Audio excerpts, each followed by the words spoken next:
Today I'm talking to Michael Dugher, who's the CEO of the Betting and Gaming Council, and this week is Safer Gambling Week, so probably a good time to talk to you, Michael. Thank you very much for taking some time out. It's the second year of Safer Gambling Week, replacing Responsible Gambling Week. Last year's was described as a success despite the pandemic. How did you gauge it as a success?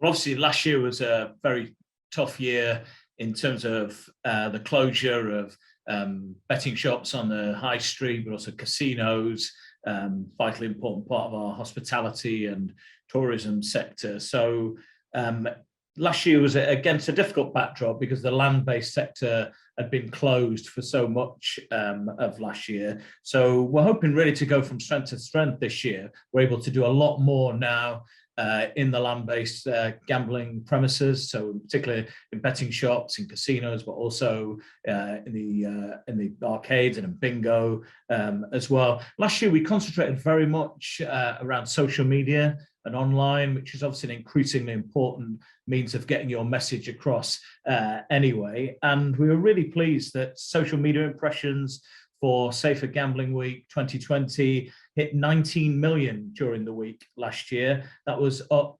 19% on the previous year. So it's going from strength to strength, and we're hoping that this year we can continue to do a lot more online and on social media platforms, but also do a lot more in those physical premises as well to get that important messages about Safer Gambling Week across. Okay, it's little. I was interested to see that the Responsible Gambling Week has changed to Safer Gambling Week. Was that sort of a nod that in some quarters no gambling could be deemed responsible? No, not at all. I think it's an acceptance that certainly from BGC, representing the bulk of regulated betting in this country, we were set up 2 years ago, and we said at the time, and have been true to that ever since, that safer gambling is the heart of everything that we do as the standards body for the industry. Safer gambling is obviously core to the mission of the Gambling Commission, the regulator, who are very supportive of Safer Gambling Week this week. So I think it's just a recognition that that's where we now want to take that. And is there a very fine sort of balancing act between promoting safe gambling and not demonizing it altogether?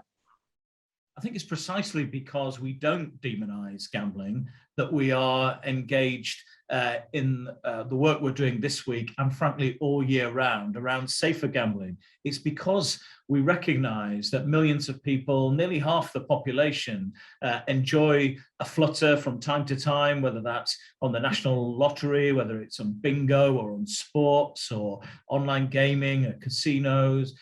It's because we know that millions of people do enjoy a bet and that we don't demonize those people. We recognize that this is part of our culture, part of our way of life in Britain. It's what people, hardworking people, choose to do with the money that they earn and they pay tax on, and it's their right to do so. Because we recognize that millions of people do enjoy a bet, we don't demonize it, but we engage with those people and say, look, how can we make it even safer going forward? And that's precisely what we're doing this week.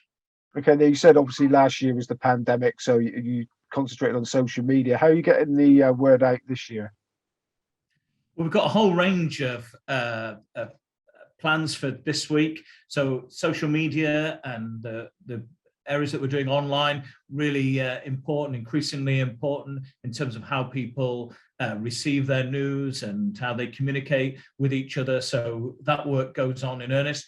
I mentioned that we're able to do much more in the land-based betting sector. So you'll see the posters and the leaflets and high-profile advertising happening in the land-based sector, like in our casinos and betting shops, the information points about the help that you can get, also the safer gambling tools.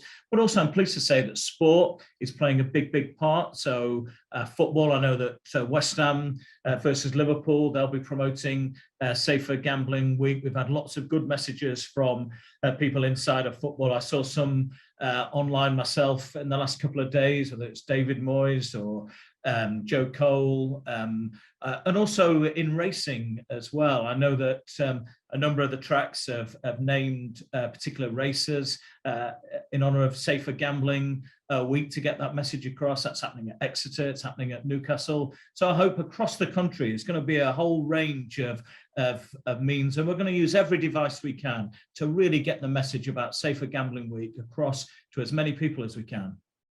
Okay, now one of the highest profile has been the ban on whistle-to-whistle TV betting advertising. But did research point to betting on football being a particular problem, or was it just like the highest profile? We know that sport has a huge audience, and there have been concerns, perceptions around the profile of advertising. There's no evidence that advertising has any relationship at all with problem gambling, and that's something that the government have made absolutely clear. But we wanted to do something as the bigger operators and at BGC around that space, which is the whistle-to-whistle ban, which I think has been really well received, has effectively eliminated the ability of children in particular to view betting adverts in football before the watershed. I think that's something that has been really welcome, and we're really proud of the results that it's had. And the mantra you've got out at the moment, research, education and treatment. Can you explain a little bit about that? This is a hugely important priority for so many of the operators in the regulated sector. So, for example, our largest members at the BGC, so Flutter, Entain, Bet365, William Hill and Gamesys, have committed to spend £100 million on research, education and treatment by 2023. I think that's a really important commitment. It's also something that I know that other operators as well are spending significant resources on that. And I think all of us want to see better research. We want to see much more work around education. I think organizations like YGAM do fantastic work with young people about educating them about the dangers of gambling harm, but also we're not an industry like some of the others that just leaves the bill of the problems that can be associated with parts of the industry with the NHS. We step up and we fund and we support treatment ourselves. And I think that's really important. Look, millions of people enjoy a bet, and the overwhelming majority do so perfectly safely and responsibly. But we do know that there is a tiny minority who do get into difficulties. And in the very extreme cases, this can lead to disordered gambling and to addiction. We've got to make sure that we do everything we can to prevent that, and then to deal with it in those small minority of cases where it happens. And we are doing that, and we're stepping up with resources to do that as well. And there are lots in place now for people that feel that they might be slipping into a bit of trouble, deposit limits and self-exclusion. Is there any evidence that people have been using those tools effectively? Absolutely. I mean, the good news is, and we saw recent statistics bear this out, problem gambling rates are actually falling. They're low by international standards. We know that in this country, but they're actually starting to fall. And I think that is of huge credit to BGC members and others who put huge amounts of effort into tackling problem gambling and those at risk, and really focusing in on those that are most at risk, and actually highlighting safer gambling tools. This is something for all punters, and the majority do enjoy a bet and do so safely. But what we're saying to everyone is, look, there are safer gambling tools available. Take advantage of them, whether it's keeping an eye on your spend, taking timeouts, setting deposit limits. If you take deposit limits, we now know that something like 2 million customers now choose to set a deposit limit. That's fantastic news. And it just helps all of us who enjoy a bet just to keep an eye on it, to keep an eye on what we're spending, how long we're doing it for. So these tools are really for everyone, as well as ensuring that those that are in danger of getting into difficulty are prevented from doing so. So we're helping those most at risk. But really, this is something, it's a good tool, a good set of tools available to all punters and everyone who likes a bet.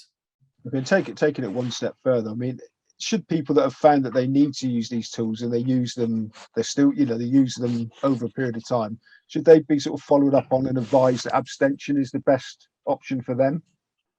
Well, we know that safer gambling tools, there's a range in place. For the vast majority of people, it is setting deposit limits. It's keeping an eye and tracking their spend, maybe encourage to take a little time out, and just good messages like telling people, look, this is not a way of making money. And people need to be mindful of this. But we know that there are a minority number of people who do get into difficulty. And ultimately, of course, part of the toolbox that we have is self-exclusion.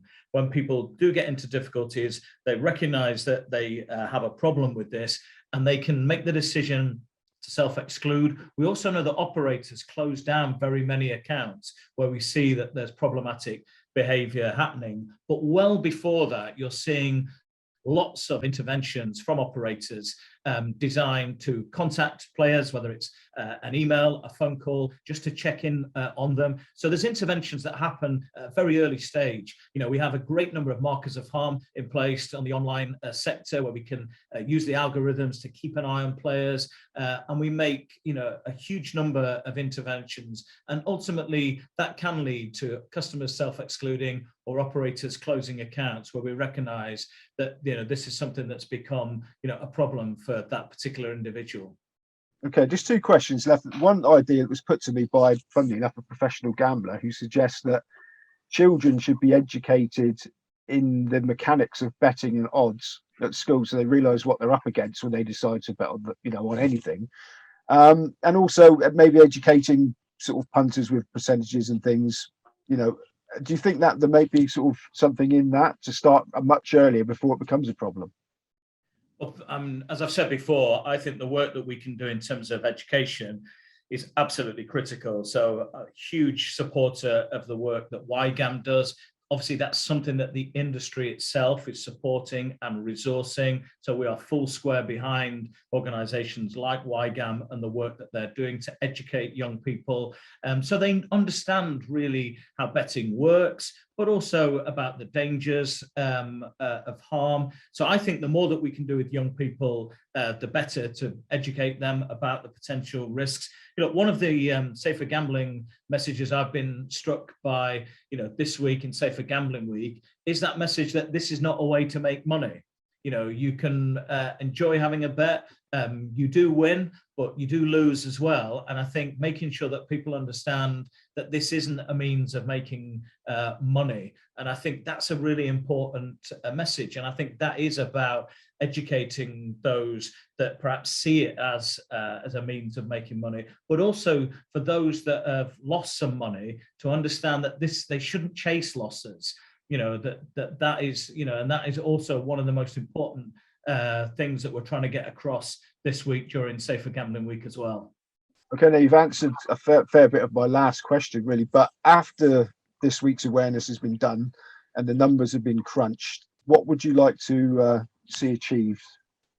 So what does success look like for us in Safer Gambling Week? I think I want to further raise the profile in terms of those safer gambling tools. We're encouraging more and more customers to take advantage of the range of safer gambling tools that are out there. I really hope as well that we use this week to raise the profile in terms of signposting the help that's available out there. You know, I think we know that some people don't like betting. There's some people that are anti-gambling. But I think one thing that we can all agree on is that we know that millions of people do enjoy a bet. We want it to be even safer than it is. So encouraging people to take up safer gambling tools, and also really, really importantly, signposting the professional help and support and advice that is out there is really, really important. And I hope success this week, Safer Gambling Week, is about really getting all of that across. And I hope that we can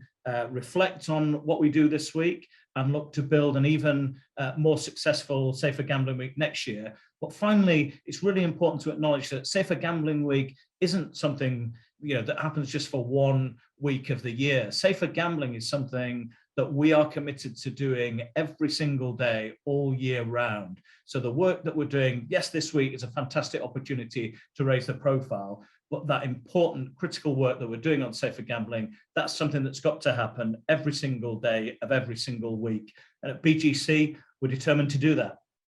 Brilliant. Michael Dugher, thank you very much. Thank you. Wishing you every success this week. Thank you. Thank you.